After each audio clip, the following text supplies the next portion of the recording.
AP మంత్రి పయ్యవుల కేశవ్ మాట్లాడుతున్నారు. Live చూద్దాం. ఏంటి తెలంగాణ సభలో రేవంత్ రెడ్డి చెప్పాడు. రేవంత్ రెడ్డి చెప్తే తర్వాత మీ పార్టీనో లేక మీ అలయన్స్ పార్టీనో ఉన్నటువంటి టీఆర్ఎస్ ఇప్పుడు కొత్త బీఆర్ఎస్లో ఉన్నటువంటి హరీష్ రావు అదే సభలో చెప్పాడు కదా, ఆపింది మేము అని.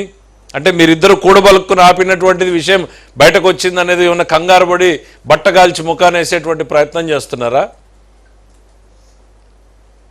ఆపింది నేనే అని చెప్పేసి హరీష్ రావు అదే సభలో చెప్పాడు. మీకు రాజకీయ గురువు కదా కేసీఆర్. మీరు ఆపినటువంటి ప్రాజెక్ట్ని, మీరు అనుమతులు తెచ్చుకోలేకపోయినటువంటి ప్రాజెక్ట్ని, అనుమతులు తెచ్చుకోలేకపోయినటువంటి ప్రాజెక్ట్ కాదు, మీ వారసత్వం ఏంటి? రాజశేఖర రెడ్డి గారు అడిగారు, మిగిలిన జలాల్లో అసలు వాటానే అడగమంద్రి వాళ్ళ లాంటి ప్రాజెక్టులకే ఆయన రాసిచ్చిపోతే నువ్వేం రాసావు? రాయలసీమ లిఫ్ట్ ఇరిగేషన్ మీద నీ చీఫ్ సెక్రటరీ, నీ ఈఎన్సీ ఏమని పిటిషన్ వేశారు? ఇది అసలు ఇరిగేషన్ ప్రాజెక్టే కాదు, మేము కేవలం స్టడీ చేస్తున్నాము.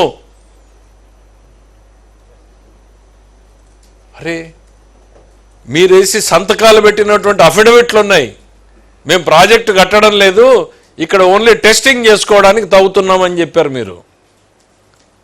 ఆ అఫిడవిట్లు వాస్తవం కాదా? అవి మర్చిపోయి ప్రజలకు ఇవేవి తెలియదు అని చెప్పి మళ్ళీ మోసం చేసేదానికి మీరెప్పుడూ కూడా రాయలసీమ పేరుని రాజకీయం కోసమే వాడుకున్నారు. మీ తండ్రి గారి టైంలో రాయలసీమ పేరుతో యాత్రలు చేశారు.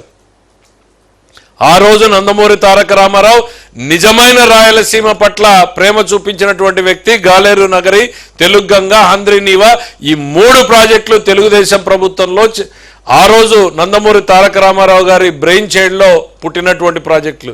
70 సంవత్సరాల కాంగ్రెస్ పార్టీ వారసులని చెప్పుకున్న మీరు రాయలసీమకి ఏం చేశారు ఆ రోజు? ఈరోజు రాయలసీమ బతుకుతోంది అంటే గాలేరు నగరి, హంద్రీనీవా, తెలుగంగ వల్లనే కాదని అడుగుతున్నా. దాంట్లో మీ కాంట్రిబ్యూషన్ ఏంటి?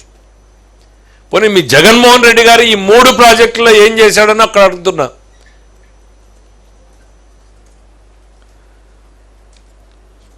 వీళ్ళకి రాయలసీమ మీద అంత ప్రేమ ఉంటే ఎంత ఖర్చు పెట్టారు చర్చకు రండి మీరు.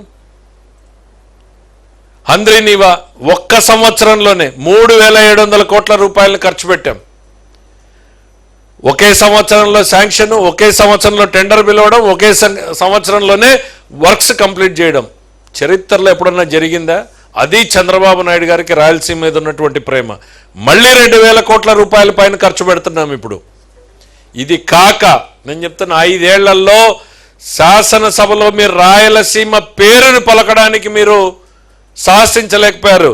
ఇవాళ మేము ధైర్యంగా చెప్తున్నాం, రాయలసీమలో ఇదే శాసనసభలో రాయలసీమ హార్టికల్చర్ హబ్ పెడతాం 40,000 కోట్ల రూపాయలతో అని చెప్పగలిగినటువంటి దమ్ము ఈరోజు చంద్రబాబు నాయుడు గారి ప్రభుత్వానికి ఉందని చెప్తున్నాం. ఏం మొహం పెట్టుకుని ప్రజల ముందుకు వస్తారు? హంద్రీనీవాని మేము 1 సంవత్సరంలో పూర్తి చేసినందుక, రాయలసీమ ప్రాజెక్టులకి 40,000 కోట్లు ఖర్చు పెట్టబోతున్నందుక, 1 రూపాయి ఖర్చు పెట్టినటువంటి మీరు మొసలు కన్నీరు గారిస్తే ప్రజలు నమ్ముతారనుకుంటున్నారా? సిగ్గుపడాలయా. ఎస్, కొంత పని చేస్తే మాట్లాడొచ్చు. మేము చెప్తాం, రాజశేఖర రెడ్డి వచ్చాడు, ఎంతో కొంతైనా మేము చేసినటువంటి హంద్రీనీవాని ఆయన కంటిన్యూ చేసే ప్రయత్నం చేశాడు, గాలేరు నగర్ని కంటిన్యూ చేసి. నువ్వేం చేసావు? నందమూరి తారక రామారావు ప్రారంభిస్తే చంద్రబాబు నాయుడు మొదలు పెడితే మీరు కంటిన్యూ చేశారు రాజశేఖర రెడ్డి. నువ్వు అది కూడా చేయలేదే. చరిత్రలో నీకు ప్లేస్ కూడా ఉండదు. మరి నువ్వు వచ్చి రాయలసీమ పేరు మీద